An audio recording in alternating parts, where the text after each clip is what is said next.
आज आहे महाशिवरात्री आणि महाशिवरात्रीच्या तुम्हाला आणि तुमच्या परिवाराला माझ्याकडून खूप खूप शुभेच्छा।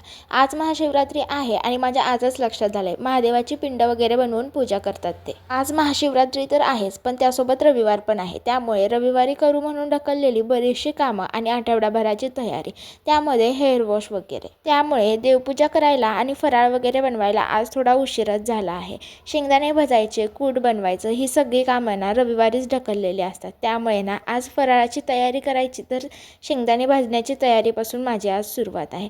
सकाळ सकाळी पहिले मस्त असे शेंगदाणे सगळे भाजून घेतले आणि आज बघा ना माझ्या बाल्कनीत फक्त 2च फुलं आली आहेत। असो, तेवढ्या 2च फुलांनी मस्त अशी देवपूजा करून घेते। खरं तर महाशिवरात्रीला महादेवाची पिंड वगैरे बनवून पूजा करतात हे मला माहितीच नव्हतं, म्हणजे तसं लहानपणी पाहिलं होतं, पण ते आजच्याच दिवशी करतात ना हे अगदी माझ्या आजच सकाळी लक्षात आले।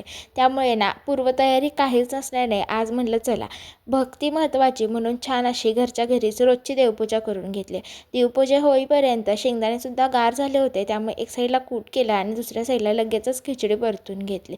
आता खिचडी करताना एक छोटीशी टिप तुमच्यासोबत शेअर करते, जी मी पण एका व्हिडिओमध्येच पाहिली होती। खिचडी परतायच्या आधीच भिजलेल्या शाबूमध्येच कूट मिक्स करायचं, त्यामुळे ना खिचडी अगदी सुटसुटीत होते। चला, नैवेद्याचं छान असं ताट बनवून झालेलं आहे, एक साईडला मस्त नैवेद्य दाखवून घेते आणि मी आता छान फराळ करते। भेटू आपण पुढच्या व्हिडिओमध्ये।